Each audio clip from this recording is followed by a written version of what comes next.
Oui,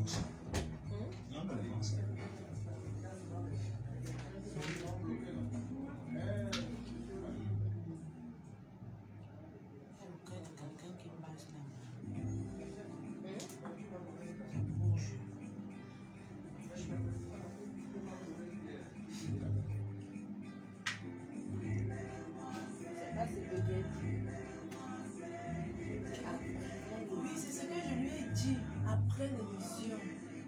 À la fin de l'émission. Non.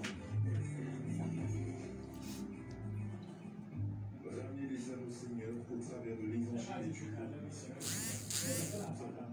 Après l'émission. pour nous accompagner dans cette démarche. La compétence biblique de l'évangélisation depuis précisément la même jusqu'à vous la police dans le but de les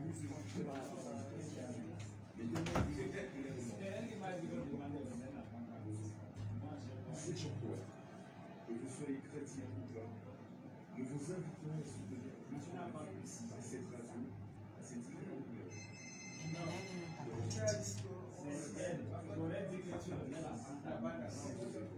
Mets le générique. Dis que tu n'as pas compris. Voilà. et le Dieu de grâce, vous le rendra aussi. Soyez tous bénis. Amen.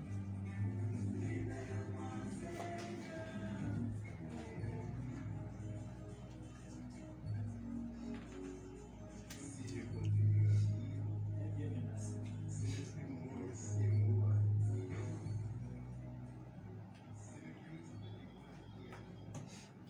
Mesdames, Messieurs, bonjour et bienvenue à Témoignage et Vie dans sa partie analyse et commentaires sur la radio Fréquence Vie 91.10 FM. C'est de coutume, nous préparons le culte de cet après-midi au Temple des Nations du ministère Va et Raconte International, lequel est situé en Van Tropicana, derrière l'office du baccalauréat.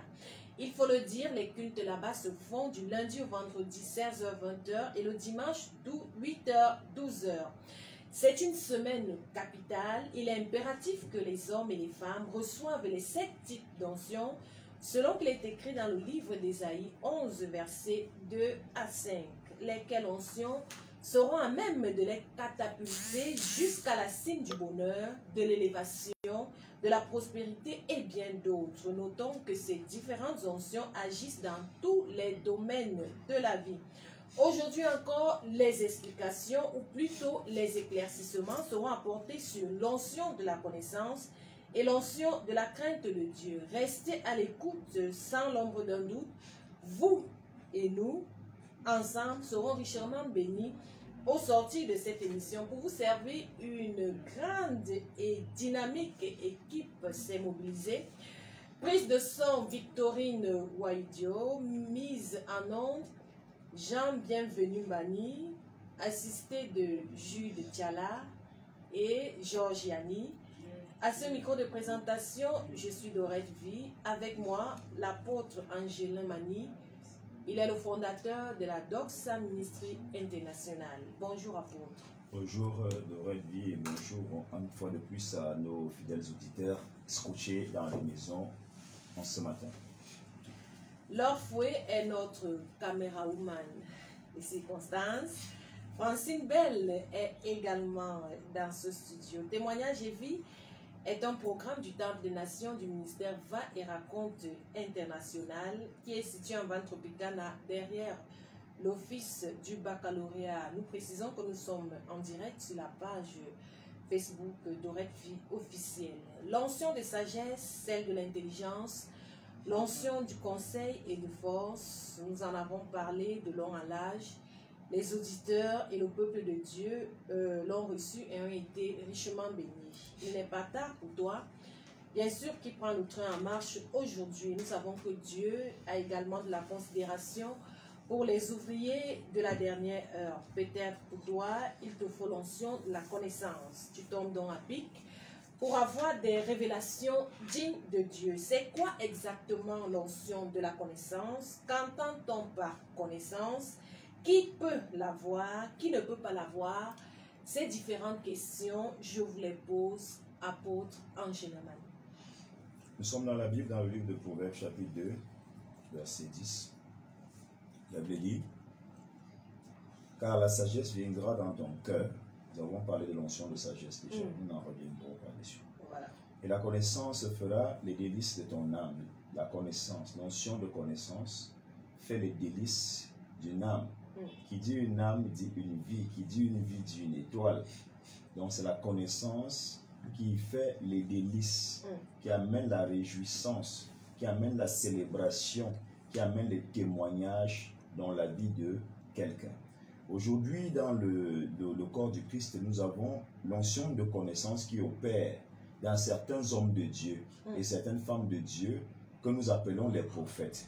Ce que beaucoup ne savent pas, c'est que le fait que quelqu'un t'appelle, dans la salle, il ne te connaît pas. Il y a ici, j'entends dans mon esprit le nom Dorette Vie. Dorette Vie, il y a quelqu'un dans la salle qui s'appelle Dorette Vie. C'est une onction de connaissance. Que nous appelons dans le domaine de la révélation prophétique le don des paroles de connaissance. C'est-à-dire que vous sortez de votre bouche une parole selon la connaissance que Dieu a déposée dans votre esprit. N'est-ce pas? Donc, l'onction de connaissance ici est une capacité surnaturelle exercée par Dieu en nous. Nous qui avons cru en lui. Et nous ne mettons pas une barrière.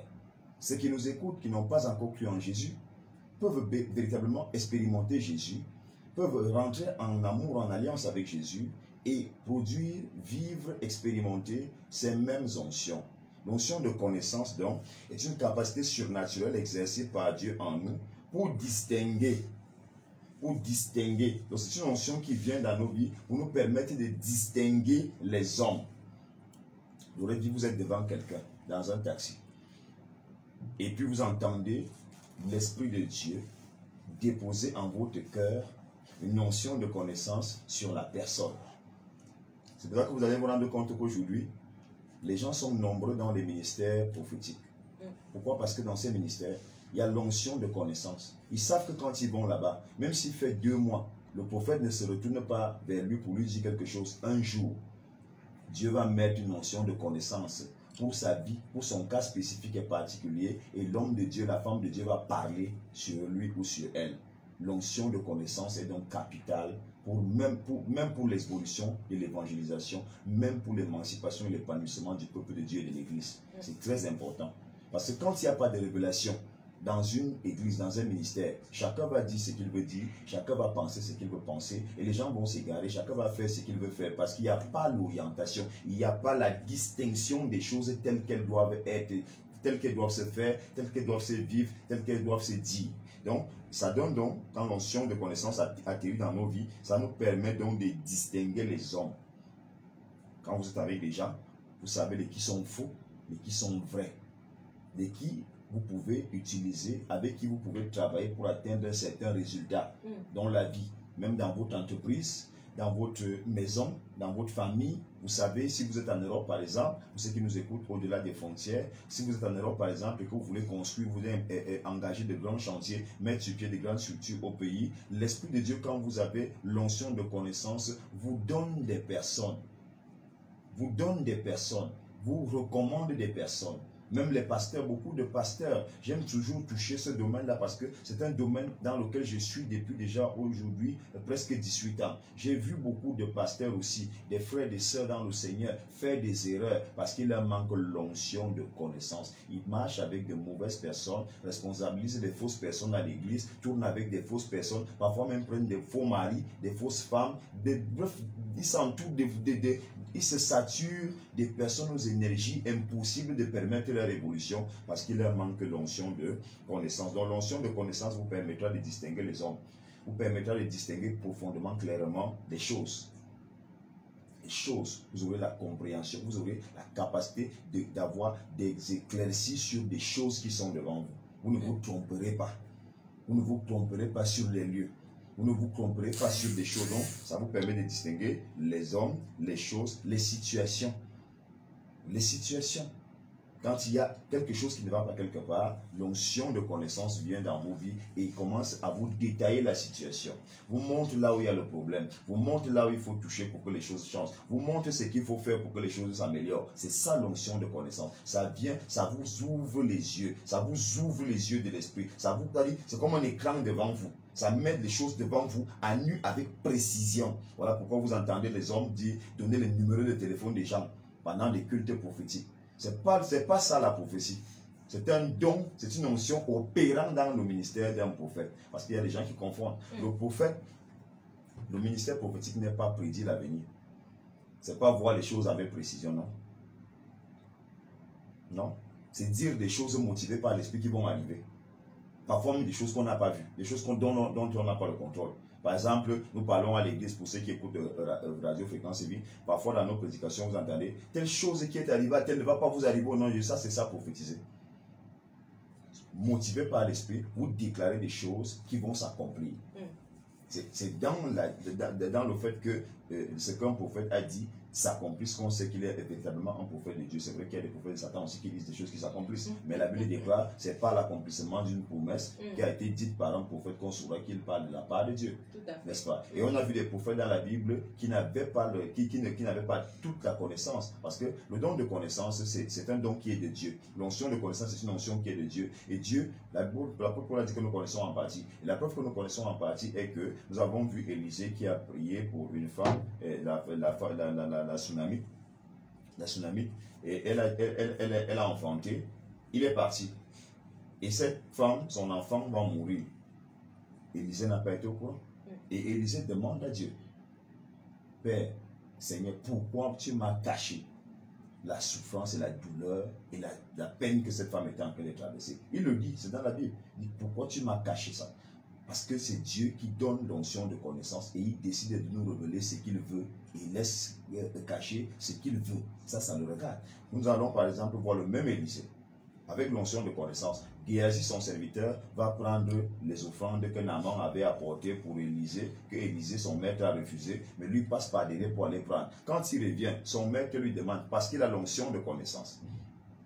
Il a l'onction de connaissance. La prophétie, c'est déclarer des choses motivées par l'esprit, ça monte dans ton cœur, comme ça tu dis et ça s'accomplit, mais c'est différent. Le don de parole de connaissance, le don d'onction de connaissance, c'est un don qui opère dans le ministère prophétique, mais qui n'est pas la prophétie. C'est une valeur ajoutée dans le ministère prophétique. Quand Géasi revient, il lui dit, d'où est-ce que tu sors? Il dit, j'étais me promener là derrière. Il dit, tu maman, quand tu allais prendre les offrandes que j'ai refusées entre les mains de Naaman, là-bas au désert, là où il rentrait déjà, là, mon esprit n'était pas absent. Quand vous avez l'onction de connaissance, votre esprit est présent, votre esprit entre dans des endroits où, par votre propre chair, vous ne pouvez pas entrer. Et nous avons besoin de l'onction en cette semaine véritablement. Quand nous parlons de ces choses, ce sont des équipements dont les chrétiens ont besoin pour réellement manifester et vivre la divinité pleine qui est en eux. Sinon, nous sommes des dieux, mais des dieux vides. Alors maintenant, quand je parlais, que ça nous permet de distinguer les hommes, les choses, les situations, les lieux avec précision. Voyez par exemple le prophète Samuel, qui a une onction de connaissance. Le serviteur de M. Kis, le père de Saül, dit au petit patron, Saül, comme on n'a pas pu retrouver les bêtes de ton père, allons ici en voyant. Hein? Tout ce qu'il dit ne manque pas de s'accomplir. Tu vois un peu? On n'a pas dit tout ce qu'il voit, mais tout ce qu'il dit ne manque pas de s'accomplir. Ça, le prophète, il dit des choses et ça s'accomplit. Le prophète a la grâce dans sa bouche de créer des choses. Ça, un prophète, ça n'existe pas. Ça ne devait même pas t'arriver. Mais parce que Dieu est en accord avec lui, il accomplit tout ce qui sort de sa bouche, c'est ça le prophète. Il te crée quelque chose là où il n'y avait pas de possibilité de créer. Voilà pourquoi je dis ici à quelqu'un, j'attire l'attention ici à quelqu'un, le fait qu'un pasteur ne te dise pas toujours, le Seigneur m'a révélé que tu as ceci ou tu as cela, ça ne fait pas de lui quelqu'un que tu dois négliger. Un homme de Dieu peut se mettre devant toi. Il n'a pas besoin de te dire ce qui se passe dans ta vie. Il n'a pas besoin de te dire qui te fait ça. Il déclare quelque chose, ça s'accomplit. C'est ça un prophète. Ce n'est pas quelqu'un qui a dit je vois, j'entends. Si quelqu'un dit il voit, il entend, c'est une notion de connaissance qui agit dans son ministère prophétique. C'est une valeur ajoutée que le Saint-Esprit lui donne. Donc le prophète n'est pas là pour te dire ce que Dieu a dit. Il est là pour déclarer dans ta vie des choses qui vont s'accomplir. Le prophète est un créateur. C'est ça le prophète. Donc maintenant, qu'est-ce qui va se passer? Je disais donc que Je parlais de quoi là, parce que c'était une sorte de parallèle. Donc voilà, je parlais de Kis, de Kis et de ces bêtes qui se sont perdues. Alors le serviteur dit à Saül, petit maître, il y a ici un homme, un voyant. Ce qu'il dit ne manque pas de s'accomplir. Allons vers lui. Ils vont le voir pourquoi? Pour les animaux qui se sont perdus. Parce que Dieu lui donnait la connaissance de savoir même les directions que les animaux peuvent prendre, dans les lieux. Vous voyez pas quel niveau la notion de connaissance peut nous amener? Si nous l'avons et nous possédons cette onction et nous gardons cette onction, parce qu'il y a beaucoup de gens qui ont des onctions mais qui ne les gardent pas. Qui ne les gardent pas bien parce qu'ils vivent mal. Ils vivent mal dans le Seigneur, ils vivent mal avec le Seigneur. Ils ne savent pas que quelqu'un, on dit Dieu ne se répand pas de ses dons, mais il y a des gens qui ont été rejetés dans la Bible. Et ton don devient inutile. Donc, l'onction de connaissance va nous permettre de maîtriser les lieux avec précision, n'est-ce pas? Ce n'est pas savoir, c'est connaître. Il y a une différence. Ce n'est pas savoir, c'est connaître. Quelle est dans la différence? Savoir, c'est des trucs que, bon, on a appris, on a entendu parler, on a regardé à la télé, on a écouté à la radio, on était allé en faculté à soi ou en Guayaquil, on a lu ça dans des livres, on a bouquiné quelque part dans une librairie. Ça, c'est savoir. Parce que le savoir se trouve dans les livres. Le savoir se développe, le savoir s'acquiert. L'onction de connaissance ne s'acquiert pas. Ça se reçoit par la vertu du Saint-Esprit. Ça se reçoit. À ce moment-là, quelqu'un qui n'était pas à l'université comme toi, qui n'a même pas le CP blanc, va te dire des choses qu'il n'y a pas dans tes livres, qu'il n'y a pas dans tes cahiers. Bon, expliquez-moi. À l'époque de Saül, de Samuel, le temps pour moi, le prophète, il y avait des érudits, il y avait des intellectuels. Mais pourquoi est-ce que le serviteur de Kis, le père de Saül, ne lui a pas dit, il y a un philosophe là-bas? Pourquoi il ne lui a pas dit, allons voir un philosophe? Pourquoi il ne lui a pas dit, un architecte d'intérieur là-bas, allons le voir? Il ne lui a pas dit, un avocat, allons voir l'avocat. Pourquoi il ne lui a pas dit ça? Parce que l'onction de connaissance n'est pas une affaire qu'on lit dans les cahiers. Ce n'est pas une affaire que tu as les encyclopédies chez toi. Tu peux avoir toutes les encyclopédies du monde, tu lis tout. Quelqu'un qui a l'onction de sagesse, lui, il entend quelque chose qui se dépose dans son esprit face à chaque situation, chaque événement, face à chaque lieu, face à chaque chose. Et il te répond par rapport à ce qu'il a à l'instant. Et il ne te dira pas la même chose de même. Mais quelqu'un qui a acquis le savoir, si tu l'écoutes, il ne va faire que rabâcher ce que ses cahiers disent toute sa vie. Voilà. Mais quelqu'un qui a l'onction de connaissance, il peut te dire une chose aujourd'hui sur le même cas. Demain, la même situation se présente devant lui, il te raisonne autrement. C'est ça qu'il est question. Donc, ce n'est donc pas savoir, c'est connaître. On connaît qui vient d'en haut. On connaît que tu te lèves le matin sans connaître. Mais dès que quelqu'un apparaît devant toi, c'est pour ça que oui, tu connais déjà. Il t'amène sa situation et toi, tu connais déjà ce qui se passe là. Hein? Donc, vous êtes spécialiste de tous les domaines diversifiés de la vie. C'est pour ça que le pasteur a besoin de l'onction de connaissance, parce que quand il s'assoit au bureau pour recevoir les gens, chacun entre avec son problème. Parfois, les problèmes se ressemblent, mais non pas les mêmes sources, non pas les mêmes origines, non pas les mêmes orientations. Alors, si tu te mets, parce qu'il y a des pasteurs comme ça qui sont des pasteurs photocopies. Dès que tu viens avec ton affaire, mon mari m'a tapé, il répond comme il vient de répondre à la sœur qui est sortie là, qui disait que son mari l'a tapé. Pourtant, les problèmes ne sont pas les mêmes. Mais avec l'onction de connaissance, le Saint-Esprit te donne de faire la part des choses, de mettre chaque dossier à sa place, d'enquêter, d'entrer en profondeur de chaque dossier à une autre façon. Donc, si tu te mets à faire des dossiers sur les chrétiens qui viennent te voir, tu vas te rendre compte que c'est bien différent. Les gens sont bien différents. Ils peuvent même avoir causé au couloir. Ah, ma soeur, c'est le même problème que j'ai. Ah, vraiment, oh, c'est le même problème que j'ai. Mais ils pensent qu'ils ont le même problème. Quand ils arrivent devant toi, qui a l'onction de connaissance, tu leur fais comprendre que ce n'est pas le même problème. Les résultats se ressemblent, mais ce n'est pas le même problème. C'est de ça qu'il est question. Donc, ce n'est pas savoir, c'est connaître. Donc, entrer en profondeur. L'onction de connaissance, c'est entrer en profondeur d'une chose. Tu ne restes pas superficiel. Parce que la connaissance, c'est ça. Le savoir, c'est ça. Tu ne peux te limiter que sur les connaissances que celui que tu as lu, que tu as étudié. Là où il s'est arrêté. Son niveau, c'est là où tu t'arrêtes. Mais, avec l'onction de connaissance, ça dit que l'onction de connaissance sonde tout. L'onction de connaissance sonde tout. Elle permet d'entrer dans les profondeurs d'une chose. Ça permet de percer le mystère d'une chose. Percer le mystère. Percer le mystère. Donc, quand tu te mets à parler, tu vois quelqu'un poser les mains sur la tête que rier. Et l'onction de connaissance agit dans tous les domaines du ministère, même dans l'enseignement. Il y a des gens qui se m'ont enseigné sur quelque chose. Il n'a que dans un de ces styles d'exemple que je te pose des questions qui l'a fait. Si j'avais fait ça dans ma chambre seul, le type n'était pas là, il sait ça comment. J'ai vécu une scène une fois, j'étais encore jeune pasteur, missionnaire, j'étais à Bangui. Et j'étais dans une église, Bonachis International. Je me mets à prêcher un dimanche à l'église et ma bouche glisse. Ma bouche glisse. J'ai dit, ne tue pas mon enfant. Viens me le remettre. L'église va s'en occuper. Je suis dans une église. Hein. Je prêche comme ça. Et une scène va se produire. Quand j'ai fini de prêcher, je pars m'asseoir. Il y a une sœur qui lève le doigt en pleurant. Elle dit que ce matin, elle a mixé une potion bizarre parce qu'elle est enceinte d'un frère à l'église et le frère a décidé de ne pas assumer l'enfant. Maintenant, il y a quelque chose qui se passe, c'est que le frère et la sœur sont des gens qui passent de temps en temps le temps avec ma femme et moi. Donc, on se retrouve dans une situation où, quand j'ai dit ça, le frère a pensé que la sœur est venue me dire qu'elle est enceinte et c'est de ça que je parle. La sœur a pensé que le frère est venu me dire qu'il ne veut pas assumer cette grossesse, la sœur est enceinte. Donc les deux se retrouvent donc à me regarder comme quelqu'un qui est venu dire au pupitre, c'est que l'un d'entre eux, voilà. Dans la vérité, aucun d'entre eux n'avait rien dit ni à moi, ni à mon épouse. Rien du tout. Dans la vérité. C'est là où j'ai compris comment l'onction de connaissance agit. Pour la première fois. Elle se lève, elle dit, elle témoigne, elle se met à pleurer, elle demande pardon, elle dit qu'elle a fait un verre de bleu à linge avec une mixture bizarre là pour avorter, même pour mourir.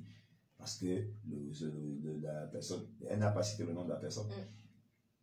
Après, on a dit non, ne le fais pas, tout ça, on lui a donné les conseils. Le pasteur, en fait, le pasteur principal de l'église lui a parlé et tout. Moi, je ne parlais plus, j'étais dépassé. Et quand on rentre à la maison, les deux viennent. Ils ont déjà fait les problèmes là-bas. C'est toi qui as dit. Non, c'est toi qui as dit. C'est toi qui as dit. Non, c'est toi qui as dit. Et tous deux se retrouvent à dire, non, je n'ai pas dit, l'autre aussi, je n'ai pas dit. Allons maintenant pour que l'homme de Dieu nous confirme entre toi ou moi qui a parlé. Parce qu'il n'y a que lui seul qui peut nous dire. Quand ils arrivent, ils se mettent à faire ça. Là, j'étais dépassé. Je les regardais. Ils ont bavardé. Je les regardais. Et c'est là où je leur demande, toi, tu m'as dit quelque chose? Non. Toi, tu m'as dit quelque chose? Non. Et pourquoi vous bagarrez? Dieu a révélé. Vous pensez que quand vous venez sur là, vous venez où? Dans la présence de Dieu. Tout à fait. Et si vous venez dans la présence de Dieu, il y a l'onction. Et quand il y a l'onction, Dieu ouvre les yeux, Dieu ouvre l'esprit, Dieu dispose l'esprit. Quelqu'un peut être en train de prêcher l'évangile comme ça, mais il parle de la vie de quelqu'un pour quelqu'un se met à se fâcher contre sa mère donc tu es venu pas exposer ma vie au pasteur. Vous n'avez jamais vécu ça? Si. C'est l'onction de connaissance. Tout ça te permet d'entrer dans la profondeur d'une vie, d'une chose, d'une situation, au point où les gens pensent qu'on est venu te dire. Et souvent, même moi, j'ai cette grâce-là. Quand je prêche, parfois je prêche des choses, les gens commencent à penser qu'on est venu me dire. Et quand j'entends ça, moi, ça me fait rire parce que je me rends compte qu'ils n'ont pas l'onction de connaissance, donc ils ne savent pas comment ça opère. Tu peux cacher ta chose bien cachée. Je prends le micro à l'esclave et je parle de ça. Parce que l'onction de connaissance habite en moi. C'est pour ça que nous voulons impacter les chrétiens de ça pour que l'église au Cameroun puisse avancer. Donc tu es chrétien, tu es pasteur, tu es infidèle, tu es même quelqu'un qui n'a jamais accepté Christ comme c'est le sauveur, tu n'as jamais allé à l'église. Nous t'invitons au temple des nations afin que cette onction-là puisse descendre dans ta vie et que tu ne puisses plus nous voir comme des gens qui font des pratiques mystiques. Parce que tout ce que vous allez faire dans le domaine de la connaissance, quelque part, on va toujours dire que non, ils ont les bagues magiques, ils ont les mouchoirs, ils ont les poudres, ils ont les parfums, ils ont le troisième pays qu'on a mis ici au fond. Des choses de bas étage du ridicule, de l'ignorance que vous ne pouvez pas comprendre. Parce qu'il y a des choses, quand quelqu'un expose ces choses, il parle pendant des heures, vous l'écoutez, vous sentez comment un gars est la femme est dans l'ignorance que même Satan ne connaît plus. Parce qu'elle ne connaît pas, il ne connaît pas ces choses. Donc, ça vous donne de percer les mystères d'une chose. Et c'est une notion d'éclaircissement en toute chose. Ça éclaircit toute chose. Même s'il y avait une zone d'ombre quelque part, ça éclaircit toute chose. Avec la connaissance, la notion de connaissance, tout est dévoilé. Tout est dévoilé. Tout, carrément, tout est dévoilé. Je vais vous prendre un dernier exemple pour sortir. Je crois que vous me permettez. Bien sûr, dans Jean chapitre 1, je vais vous faire voir quelque chose qui était en Jésus. Quand on parle de l'onction ici, on parle de sept types d'onction. Sont les onctions mimchak, comme on appelle en hébreu. Les onctions mimchak, donc les onctions du Messie. C'est pour ça que nous demandons aux gens d'être impactés, parce que nous avons dit avant-hier que les 7 onctions vont accoucher de 9 onctions après, n'est-ce pas? Donc il est d'abord question que les gens viennent pour être impactés de l'onction Mimshak, c'est-à-dire l'onction qui était dans le Messie. L'onction avec laquelle le Messie fonctionnait. Je vais vous faire voir quelque chose dans Jean chapitre 1, au verset 47 à 49. 47, voilà. 47, la Bible déclare, Jésus voyant venir à lui Nathanaël, dit de lui, voici vraiment un Israélite dans lequel il n'y a point de faute. Et effectivement, Nathanaël était quelqu'un qui haïssait toute forme de faute.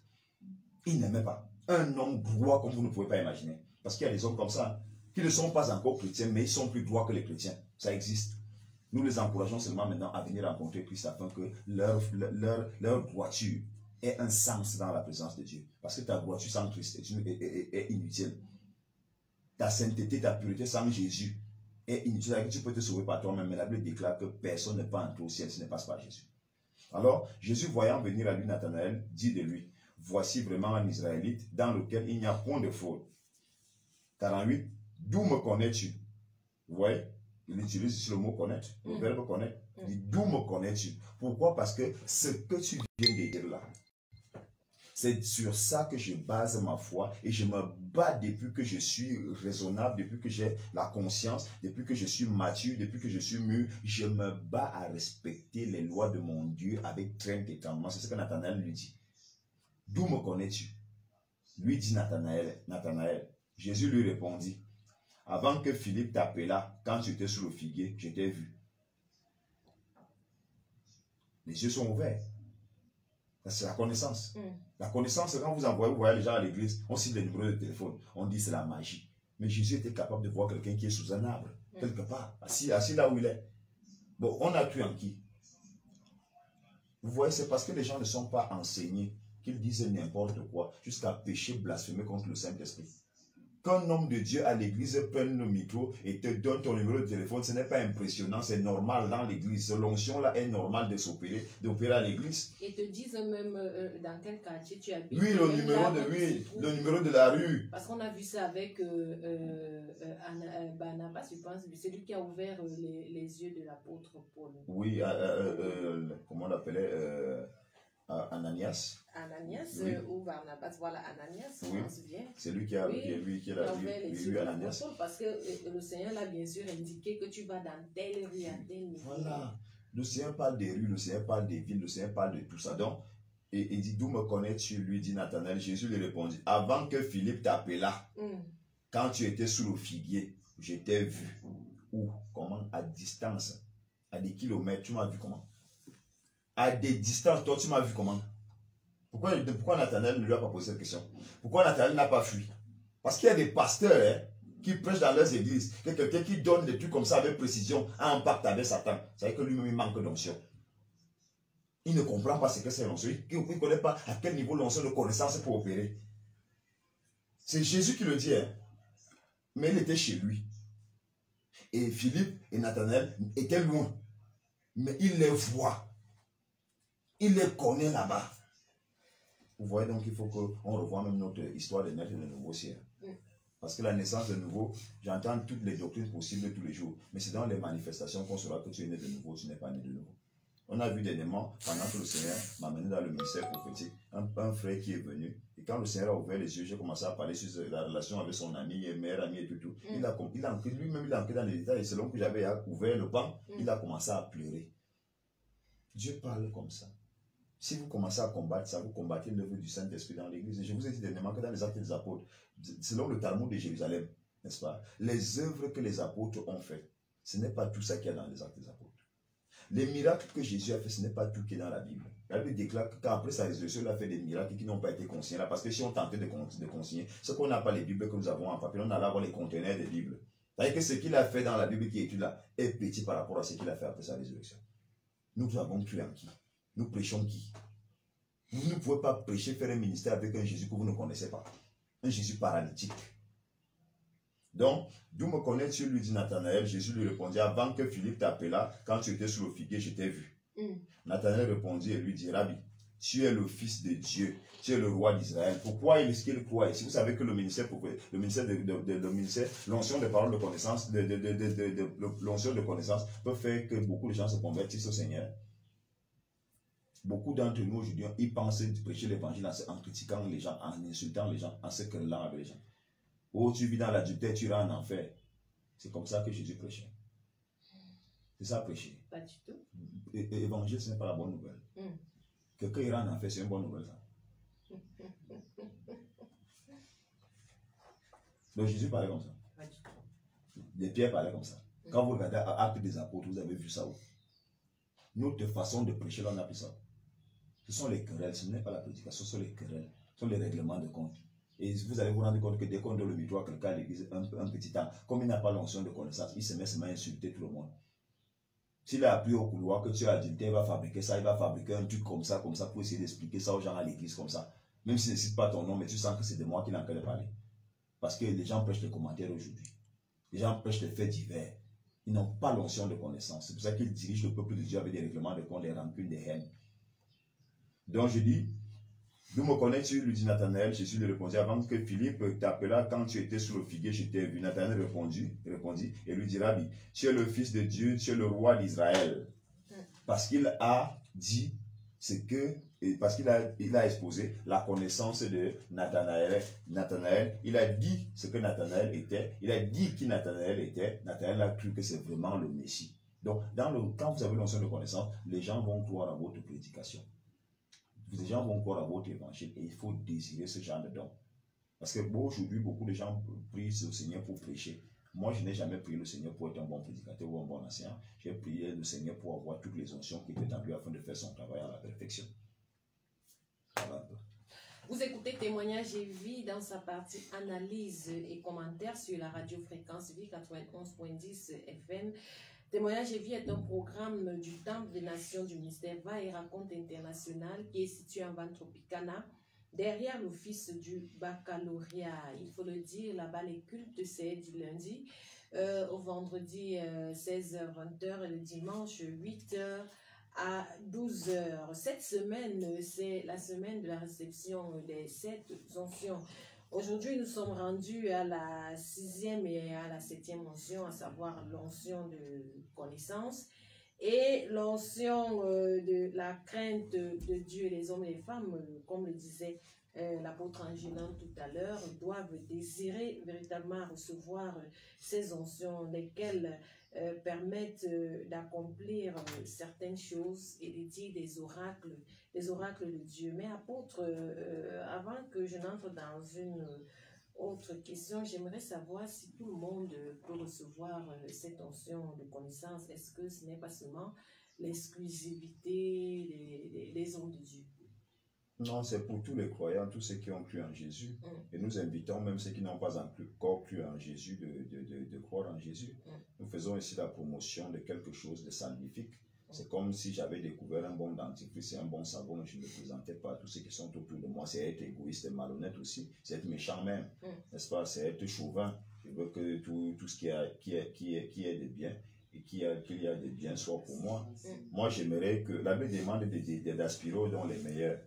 Donc, la Bible déclare d'aspirer aux grandes onctions, n'est-ce pas? Alors, si on a des onctions qui sont là, que nous comprenons et que nous avons et que nous pouvons décharger sur le peuple, pourquoi est-ce que nous allons les garder pour nous?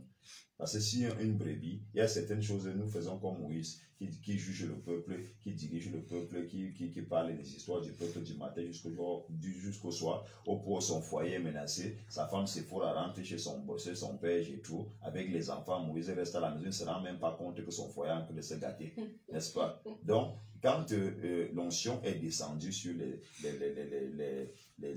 chefs des tribus, c'est donc que Jéhovah avait inspiré, Dieu a confirmé à Moïse, n'est-ce pas? Vous voyez, Moïse, sa vie a été un peu plus allégée. Aujourd'hui, les pasteurs meurent d'AVC, meurent de stress et consorts parce qu'ils portent le poids du peuple sur leur tête. Mais si le peuple ont les mêmes onctions aussi, il y a des problèmes que nous pourront résoudre à la maison. Et ce n'est que les problèmes extra qui les dépassent que nous aussi nous allons gérer. Ça nous permet aussi de pouvoir prendre soin de nos enfants, de nos familles, de pouvoir investir sur des activités et consorts, de pouvoir même nous concentrer davantage au ministère. Parce qu'à longueur des journées, vous voyez, vous arrivez au bureau, beaucoup qu'ils ne savent pas que le pastorat est un travail. Le pastorat est un travail net comme le travail de l'avocat, net comme le travail du médecin. Tous les matins, nous avons des gens là qui viennent s'asseoir et qui attendent de voir le pasteur. Tout comme on va aussi à l'hôpital pour rencontrer le médecin, on paie le billet de session pour rencontrer le médecin. On va par exemple dans un cabinet d'avocat pour aller chercher le conseil de l'avocat. C'est ainsi que le pasteur aussi travaille. Beaucoup aujourd'hui prennent ce travail comme si c'était une blague parce qu'ils ne s'expliquent pas comment quelqu'un qui n'a pas le CP, alors que lui il a fait des études au CUS, il est médecin. Il a fait des études à l'ENAM, il est sous-préfet gouverneur, je ne sais pas trop quoi, il est magistrat. Il ne comprend pas comment quelqu'un n'a pas de CP, mais il roule dans la même Prado que lui. Ça, c'est parce que les gens sont plus attachés à ce qui frappe aux yeux et à ce qui est matériel. Mais je parle ici de l'onction. L'onction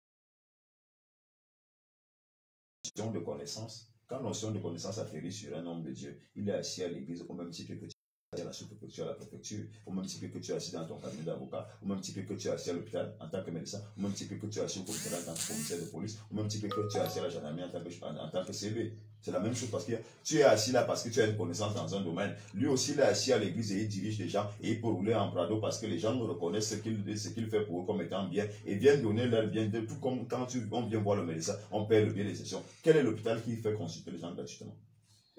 Quel est l'avocat qui ouvre votre dossier pour suivre votre affaire sans demander un montant? Hein? Quand vous arrivez par exemple dans une gendarmerie et qu'on sort, c'est vous quoi que vous pouvez sortir là-bas sans laisser de l'argent, sans laisser les plumes. Partout, il y a l'argent qui sort. Mais quand ça concerne les pasteurs de l'église, on considère qu'ils ne travaillent pas. Il faut qu'ils aillent chercher le travail. Quel travail? Mais nous sommes déjà en train de travailler. Et ils se basent souvent sur quoi? On n'a pas fait des études. Qui vous a dit qu'on n'a pas fait des études? On a des pasteurs plus intellectuels que beaucoup de ministres, que beaucoup de directeurs au Cameroun. On a beaucoup de pasteurs très intellectuels, plus que beaucoup de commissaires de police, beaucoup de généraux d'armée, plus que beaucoup de gendarmes, des commandants de brigades, plus que beaucoup d'avocats. On a des pasteurs et des intellectuels, des érudits, des gens assis dans des domaines. Mais le Seigneur nous a donné la connaissance, l'onction de connaissance pour le domaine particulier de l'encadrement de ces âmes. Et c'est ce que nous faisons comme travail. Et ce n'est pas les hommes qui peuvent juger si nous travaillons ou pas. Parce que nous-mêmes, on n'est pas ceux qui travaillent là où ils sont assis. Voilà. Alors, apôtre Angelin, avant d'entamer la prochaine onction qui est la crainte de Dieu, est-ce qu'on peut dire à tous ceux qui sont en train de nous écouter, qui ne sont pas encore véritablement nés de nouveau parce qu'ils sont encore dans la pratique des coutumes, des traditions, dans la fréquentation des marabouts et des féticheurs, les uns qui cherchent à avoir le pouvoir mais qui se dirigent vers le diable au travers des sectes pernicieuses et toute autre chose. Est-ce qu'on peut dire à ces personnes que recevoir véritablement l'onction de connaissance va les permettre d'aspirer à tout ce qu'elles ont envie de faire? Parce qu'il y a des personnes, bien sûr, qui aimeraient avoir des pouvoirs. Il y a des personnes, vous voyez, parfois ça se dessine même lorsque la personne est même encore enfant, elle est tellement ambitieuse. Non, j'aimerais être le genre de personne que quand je dis ceci, ça va s'accomplir, quand je fais ceci, quand je fais cela. Donc, est-ce qu'on peut dire à de telles personnes que ça ne vaut pas la peine d'aller chercher dans d'autres voies? Il faut plutôt venir recevoir cette onction. Oui, tout à fait. Il faudrait que les gens viennent à Christ. C'est vrai que chaque monde a ses évangélistes, ses évangélisateurs. Les gens, les marabouts, les guérissons ont aussi leurs évangélistes. D'ailleurs, ce sont nos cousins, nos cousines, nos frères, nos soeurs qui font souvent la publicité. Oh, j'ai dit que j'étais chez les Pygmées, j'étais dans tel village, il y a un monsieur là-bas que vraiment, dès qu'il est seulement entré dans son affaire, là, il a commencé à m'expliquer toute ma vie. Ce sont les évangélistes et les évangélisateurs de ces gens-là, n'est-ce pas? Donc, nous aussi, nos évangélistes et nos évangélisateurs doivent faire leur travail et nous passons par le biais, par le truchement de la radiofréquence vie pour dire aux gens que Satan et ses agents n'ont pas le droit de vous orienter, de vous donner une quelconque puissance, parce qu'ils vous prendront plus. Mais Jésus, quand il le rencontre, là où nous sommes là, je n'ai aucune condition là où je suis là. Je n'ai aucune condition là où je suis assis là. Moi, vous voyez, quand nous, les gens qui ne connaissent pas l'église de réveil, c'est tout à fait normal. J'ai été catholique hier, je suis un ancien séminariste, j'ai une formation de prêtre. Moi aussi, je voyais d'un mauvais œil que quelqu'un soit pentecôtiste, jusqu'à ce que je sois venu l'expérimenter. Je croyais que tous les pentecôtistes sont des sectaires. Tous les pentecôtistes sont des sorciers. Je croyais que tous les pentecôtistes boivent le sang humain. Tous les pentecôtistes mangent la chair humaine. Je croyais que les pentecôtistes, des enfants, les yeux nés de nouveau, étaient des fous. Mais il a fallu que je me retrouve dans ça pour que je me rende compte que c'est un monde tout à fait normal. Et que ce sont les a priori que les uns et les autres veulent faire du monde pour pouvoir écarter les gens du droit chemin qui fait en sorte que, comme les gens sont ingénieux au mal, ils se mettent à débiter des choses terribles tous les jours contre l'église des réveils. L'église des réveils n'a aucun problème. Et nous sommes dans le véritable. Il y a Jésus-Christ et on te donne l'opportunité d'expérimenter Jésus. Les gens ne vont plus lire la Bible pour toi, pour te dire au Seigneur soit avec vous, mais tu auras ta Bible et on te donne l'opportunité de décortiquer les Écritures pendant que le pasteur donne un verset, te demande de lire parce que chacun est obligatoire de venir avec la Bible pour qu'on ne vienne plus te raconter les histoires, mais que tu aies toi-même ta Bible et que tu saches ce que ta Bible dit. Et maintenant, quand on dit on impacte les gens des anciens, comme nous sommes en train de parler là, si tu veux être un homme puissant, une femme puissante depuis ton bas âge, c'est l'occasion. Encore que, il y a des gens qui veulent être puissants, mais ce n'est pas la révélation de Dieu pour eux. Quand nous sommes entrés dans l'église des réveils, c'est là où Dieu a redéfini les plans avec nous. Il nous a rappelé que mon frère, l'autre que tu as comme rêve là, ce n'est pas ce que moi j'ai planifié pour toi. Je te connaissais depuis le sein de ta mère, voici ce que moi j'ai planifié. Voici ce que j'ai fait de toi. Voici ce que je veux que tu sois. Isaïe a dit, il m'a formé depuis le sein de ma mère. En plus de Jérémie, Isaïe a dit aussi. Il dit que le Dieu qui m'a formé depuis le sein de ma mère. Donc, c'est Dieu qui nous a formés. Quand tu arrives à l'église, tes ambitions démesurées, le Saint-Esprit va te les stopper. Et c'est là où beaucoup sont déçus parce que quand ils viennent imposer à Dieu, c'est qu'eux, ils veulent être. Et là, Dieu vient leur dire, ici, là, c'est moi qui décide. Si tu m'as accepté comme Seigneur et Sauveur, accepter Jésus comme Seigneur et Sauveur signifie quoi? Très clairement.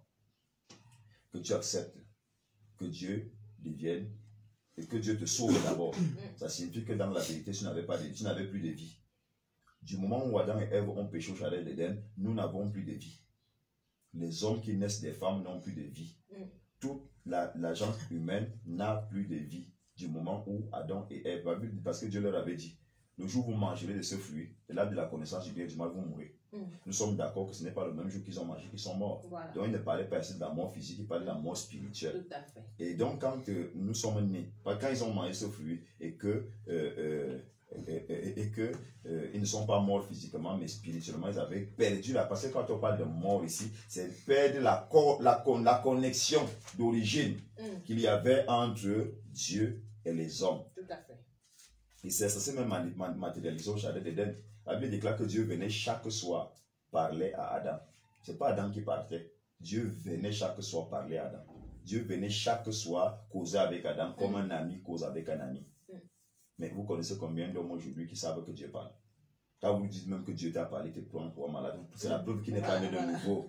C'est la preuve qu'il n'est pas né de nouveau. Parce qu'effectivement, la déconnexion avait été faite. Du moment où Adam et Ève avaient péché, la déconnexion a été faite. Donc aujourd'hui, nous qui disons Dieu m'a parlé, c'est normal qu'on comprenne que quelqu'un en face de nous prouve que nous sommes des fous. Parce qu'il n'est pas né de nouveau. Donc la reconnexion n'a pas été faite. La réconciliation avec Dieu et avec l'Esprit de Dieu n'a pas été faite. Donc comprenez la personne, comprenez le monsieur, qu'il soit intellectuel, avec 5 doctorats, 20 licences, 40 maîtrises et 55, je ne sais pas pourquoi, agrégation. Comprenez qu'il n'est pas né de nouveau. Donc dans le royaume de l'Esprit, son esprit n'a pas explosé là-bas. Son esprit ne s'est pas recoulé, reconnecté à Dieu. Alors maintenant, qu'est-ce qui se passe? Nous voyons bien le processus. Adam et Ève pêchent. Dieu vient, il est fâché. Et la colère a créé déjà la séparation. La malédiction descend. Donc dès que la séparation s'est créée, Dieu a manifesté sa colère sur l'homme et la femme. Vous serez ceci, madame, tu vas enfanter par les douleurs et tout. Et nous vivons ça. N'est-ce pas? Nous vivons ça. Donc c'est la preuve que, effectivement, il y a eu une séparation entre Dieu et nous. Et qu'est-ce que le Seigneur fait? Le Seigneur les chasse du jardin d'Éden.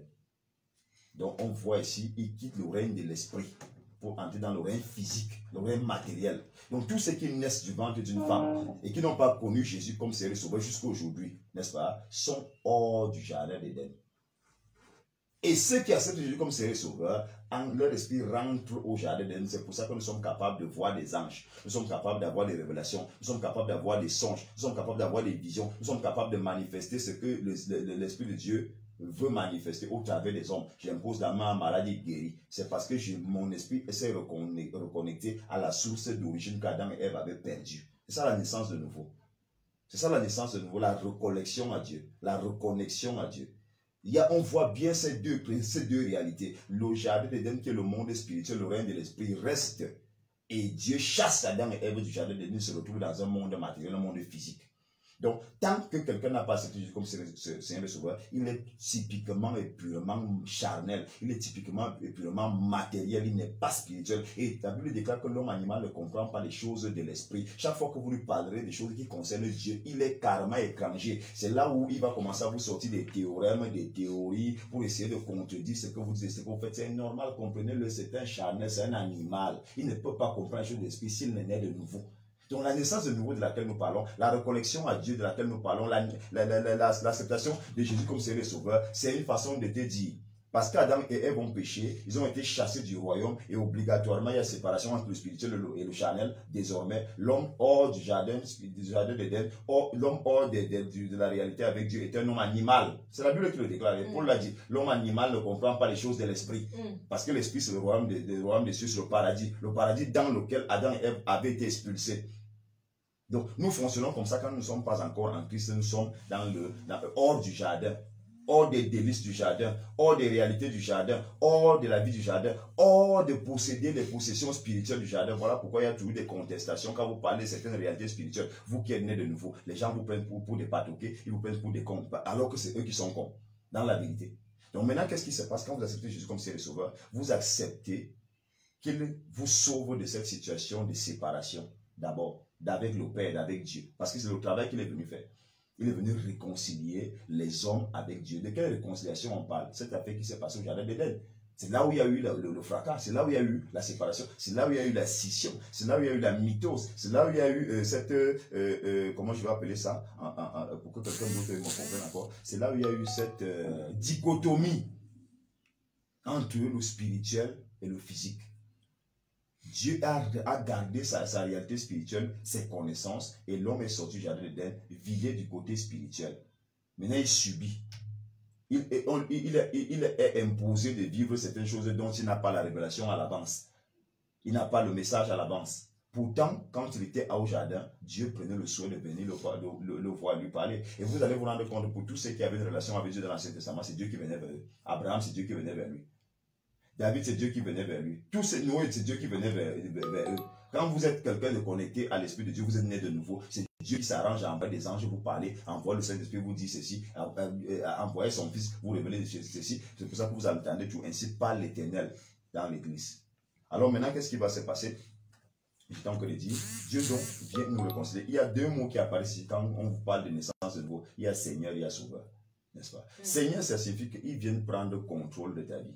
Il possède ta vie, il domine. Donc, il vient avec un trône sur ta vie. C'est là où nous allons parler de la crainte de Dieu tout à l'heure. Donc, il vient s'asseoir dans ta vie, dans son socle millénaire, sur son trône, dans ta vie. Dès lors, tu n'as plus la capacité de faire ce que tu veux. Un chrétien qui fait ce qu'il veut n'a pas cru, n'est pas né de nouveau. Quand Jésus descend dans ta vie, parce que tu l'as accepté, parce que tu l'as invité dans ta vie comme Seigneur. Seigneur signifie en hébreu, c'est lui qui détient et qui possède toutes choses. Donc il vient, il détient ta vie, il la possède. C'est-à-dire il la contrôle. C'est-à-dire il la régente, il la dirige. Tu n'es plus maître de ta vie. Donc si vous avez cru au Seigneur et que vous êtes maître de votre vie, vous faites ce que vous voulez. Non, non, non. Il n'est pas commandant de votre vie, il n'est pas né de nouveau. Après maintenant il y a Sauveur. C'est-à-dire il te sort donc complètement de cette séparation qu'il y avait entre Dieu et toi et te ramène dans le règne de l'Esprit. Tu commences donc à vivre des choses surnaturelles, des choses qu'au départ, tu ne vivais pas. Donc, ceux qui ne sont pas nés de nouveau, qui nous écoutent, venez vers le Seigneur, afin que quand nous allons continuer, vous allez comprendre ce que nous disons désormais, vous allez être impactés de ce de quoi nous avons été impactés. Et quand nous allons parler des réalités spirituelles, vous comprendrez de quoi on parle, vous n'allez plus nous critiquer. Vous écoutez Témoignage Vie dans sa partie analyse et commentaires sur la radio Fréquence Vie 91.10 FM. Témoignage Vie est un programme du Temple des Nations du ministère Va et Raconte International, lequel est situé en Ventropicana derrière l'office du baccalauréat. Là-bas, les cultes se font de lundi à vendredi 16h-20h et le dimanche 8h-12h. Cette semaine, c'est pour recevoir, bien sûr, les 7 types d'onction de Dieu. Nous avons parlé de l'onction de l'intelligence, l'onction de la sagesse, l'onction du conseil de la force. Et aujourd'hui, il s'agit de la 6e onction et la 7e onction, l'onction de la connaissance et l'onction de la crainte de Dieu. L'homme de Dieu, l'apôtre Angelin Mani, a suffisamment parlé, bien sûr, de l'onction de la connaissance.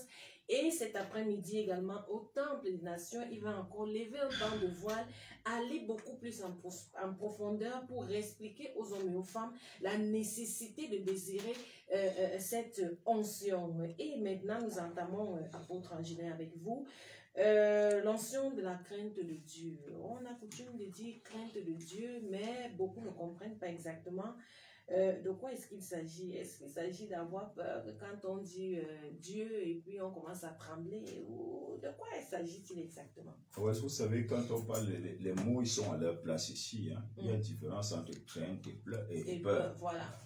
Avoir peur de Dieu, si vous avez peur de Dieu, vous ne l'approcherez même pas. Vous ne l'adorerez même pas. Vous n'accepterez même pas qu'il entre dans votre vie parce que vous avez peur de lui. Oui, ce qui fait peur pousse à la panique, pousse à l'hystérie, pousse à la fuite. Pourtant, quand on parle de crainte ici, c'est que vous acceptez la chose, vous acceptez Dieu, vous acceptez le Seigneur et vous savez comment marcher avec lui. Et quand nous parlons ici de l'onction de crainte de Dieu, nous sommes dans Proverbe 8:13. La Bible déclare: la crainte de l'Éternel, c'est la haine du mal. L'arrogance et l'orgueil. Donc la haine du mal, de l'arrogance et de l'orgueil. La voix du mal, c'est la haine de la voix du mal. La bouche perverse, voilà ce que je hais. Voilà un peu. Donc, l'onction de crainte de Dieu, c'est donc l'incapacité surnaturelle à faire ce que Dieu hait, que donne le Saint-Esprit. C'est le Saint-Esprit qui te donne ça. D'être dans l'incapacité surnaturelle, c'est-à-dire que vous vous retrouvez, par exemple, vous étiez un ancien impudique. Quand vous êtes né de nouveau, le Saint-Esprit descend en vous, il voit votre façon de vous impliquer parce que les dons, les onctions ne s'opèrent pas, ne se manifestent pas. Dieu ne jette pas le pain des enfants au chiot. Tous ceux qui ont eu des onctions, dont je suis en train de parler là dans la foi, ce sont des gens qui ont travaillé leur salut avec un tremblement. Ce sont des gens que le Seigneur a vu adonner. Ce sont des gens que le Seigneur a vu humbles. Ce sont des gens que le Seigneur a vu vraiment cherchant à revêtir l'image de Christ. Le Seigneur donne ces onctions, les onctions du Messie que nous avons appelées ici onctions Mimshak, à ces gens-là qu'ils voient, ils trouvent dans leur cœur l'envie véritablement de lui ressembler. Donc, les onctions aussi, comme je suis en train de parler, il est question que je le rappelle, qu'on ne jette pas ça à la porcherie. Si vous n'avez pas un cœur qui désire vraiment servir Dieu, parce qu'il y a beaucoup de gens qui viennent dans la présence de Dieu, mais qui sont dans la présence de Dieu, chacun pour sa part, pour une raison ou pour une autre. D'autres sont pour les titres, d'autres sont pour les honneurs, d'autres sont pour résoudre leurs problèmes de la vie. Il est malade, il est célibataire, il est chômeur, il est chômeuse et tout ça. Mais il y a des gens comme moi, personnellement. Je n'ai pas cru au Seigneur parce que j'étais pauvre, non. Je n'ai pas cru au Seigneur parce que j'étais malade. Moi, je n'ai jamais été guéri d'une maladie à l'église, jamais. Je n'ai pas cru au Seigneur parce que j'avais des problèmes dans la vie. Ça dit, dans la vérité, c'est ça. Moi, depuis l'âge de 9 ans, moi, je mûrissais l'envie d'être quelqu'un que Dieu utilise. Et dans la vérité, c'était dans mes mémoires cellulaires, le Seigneur l'avait planifié ainsi comme il avait dit à Jérémie. Alors, moi, je parle souvent du service de Dieu, de la crainte de Dieu ici, parce que je la connais comme une chose assez essentielle pour opérer même dans la manifestation des puissances. Impacter les gens avec guérison, miracles et tout ça. Si vous n'avez pas une vraie vie de crainte de Dieu, votre histoire là sera le succès sans réussite. Voilà pourquoi vous voyez à un moment donné un ministère, un foyer, et je ne sais pas de quoi, une entreprise qui a du vent en poupe pendant une période, après subitement on vous dit souvent qu'ici là il y avait, ici là il y avait, ici là il y avait. C'est déjà seulement de l'histoire. Moi je refuse que ma relation avec le Seigneur entre dans le livre d'histoire comme une sorte d'histoire qu'on doit oublier. Je refuse donc. L'onction de crainte de Dieu, c'est l'incapacité surnaturelle à faire ce que Dieu est. Et c'est le Saint-Esprit qui donne ça. L'onction là. C'est le Saint-Esprit qui donne la sanctification. Quand il parle de la crainte de Dieu, c'est pas de la sanctification. Donc, la sanctification, ce n'est pas seulement ne pas faire la fornication et l'adultère, parce que beaucoup ne comprennent pas. Et qu'à chaque fois qu'il parle de sanctification, ils vont toujours parler du sexe, non? La sanctification n'est pas seulement ça. Si tu es quelqu'un qui hait les gens, ton cœur n'est pas saint. Ta vie n'est pas sainte. Ta vie n'est pas saine. Si tu es quelqu'un qui méprise les gens, tu es orgueilleux. Il a tout à l'heure parlé de l'arrogance et tout ça. C'est ça la sanctification. Vous avez vu là, on a mis le rapport sexuel ici. Pas du tout. Ça va venir avec le temps, mais quand le Seigneur parle de la crainte de Dieu, il parle d'abord des gens qui aiment le mal. Si tu travailles de jour comme de nuit pour faire le mal, tu n'es pas sanctifié. Tu n'as pas la crainte de Dieu. Tu combats Dieu parce que Dieu est bon. Dieu est bon. Et la Bible, l'apôtre Paul nous a dit dans l'apôtre Pierre nous a dit dans 1 Pierre chapitre 2 verset 3, si vous avez goûté que le Seigneur est bon. Si tu ne peux pas goûter que le Seigneur est bon dans votre vie et tu travailles pour le mal. Tu travailles pour la haine. Tu travailles pour l'arrogance, l'orgueil, non? Tu cherches à faire tomber les gens, tu cherches à faire du mal aux gens. Ce n'est pas parfait. Il n'y a pas la crainte de Dieu. Tu as une bouche perverse, par exemple. Non, ce n'est pas possible. Il dit la crainte de Dieu, c'est la haine du mal, l'arrogance et l'orgueil, la voix du mal et la bouche perverse. Voilà ce que j'ai. C'est Dieu qui est ça. Donc, pour nous, quelqu'un qui a la crainte de Dieu, l'onction de crainte de Dieu, va te donner, déjà d'abord, d'encercler dans ton esprit, selon ce que la parole de Dieu dit, tout ce que tu sais que ça peut être en contradiction avec ta relation avec le Seigneur. Et l'onction de Dieu va te donner la grâce, va t'aider à ne jamais faire ça. Ce que Dieu n'aime pas, qui peut te mettre en inimitié avec Dieu. Parce qu'il y a des gens qui ont accepté Dieu comme Seigneur Sauveur, mais qui vivent toujours aujourd'hui comme s'ils étaient encore expulsés du jardin d'Éden. Pas parce que leur salut n'avait pas été accompli, mais parce que les œuvres qu'ils pratiquent après leur salut font en sorte qu'ils rentrent dans l'état où ils étaient à la base. Donc, quelqu'un peut confesser Jésus comme Seigneur et Sauveur et rentrer dans l'état où il était à la base. Parce que c'est accepter Jésus comme Seigneur et Sauveur, la doctrine où on te dit, oh, tu es sauvé, maintenant tu peux vivre comme tu veux, c'est très faux. C'est même diabolique. La Bible demande que nous devons garder nos robes blanches. Le salut que Christ nous a donné, la délivrance que Christ nous a donné, nos robes, nous avons des robes sur le plan spirituel. Avant d'accepter Jésus comme Seigneur et Sauveur, ces robes-là sont sales. Quand tu acceptes Jésus dans ta vie comme Seigneur et Sauveur, c'est le sang que Jésus a versé sur l'arbre de la croix à Golgotha qui purifie ta robe là. Il ne te donne pas une autre robe, c'est la même robe qui est lavée par son sang. Tu deviens un nouvel individu. Selon que la Bible déclare, si quelqu'un est en Christ, une nouvelle créature, les choses anciennes sont passées. Les choses anciennes disparaissent sur toi. Il te donne une nouvelle chance, il te donne une nouvelle opportunité, tu recommences à salir ta robe. Et la Bible déclare qu'il viendra prendre une église sans tache ni ride. Quand on parle d'église, on voit le bâtiment, on voit la foule là. C'est de toi qu'il parle, l'église, parce que tu es un temple vivant. Nous sommes le temple du Saint-Esprit. Il demande que nous devons nous poser pierre sur pierre pour former un édifice vivant. Donc je suis une brique, tu es une brique, elle est une brique, elle est une brique. Et quand nous disons nous formons l'église, c'est le genre de comportement et de caractère que nous avons qui construisent les églises. Vous voyez aujourd'hui, les gens se divisent pour des choses futiles. Encore faudrait-il que tu sois une pierre vivante. Est-ce que tu l'es? Est-ce que tu as cru? Ce n'est pas les mouvements de masse. Est-ce que toi-même individuellement dans ta maison, tu sais Dieu? Tu as cru?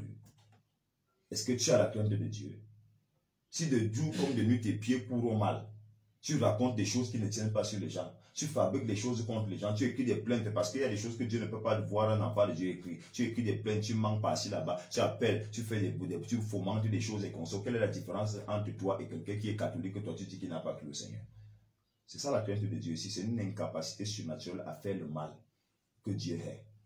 Incapacité. C'est-à-dire que Dieu t'impose sa onction, là, descend dans ta vie. Tu te retrouves dans l'incapacité de faire du mal. Je veux dire quoi de vrai à ce matin à un auditeur qui m'écoute. Si toi tu es en Christ et que tu as toujours la capacité de faire du mal aux gens, tu n'as pas cru. Parce que le Saint-Esprit, quand il descend dans ta vie, n'est-ce pas, il produit trois choses. La conviction du péché, donc la conviction du mal. Il te convainc chaque fois que tu veux faire quelque chose, que ce que tu veux faire là n'est pas bien. Il te parle. Dans ta conscience, il te gêne. Même quand tu dors, il te gêne. Il y a des gens qui disent avoir reçu le Saint-Esprit, qui disent avoir reçu Dieu, qui font du mal et ils dorment bien. Où est la crainte de Dieu? Où est l'onction de crainte de Dieu? C'est pour ça que ceux qui sont comme ça, ils ont besoin de venir au temple des nations parce que en plus de les impacter de l'onction de crainte de Dieu, on va les délivrer parce qu'ils sont possédés. Donc c'est un peu de ça qu'il est question. Donc c'est un peu ça.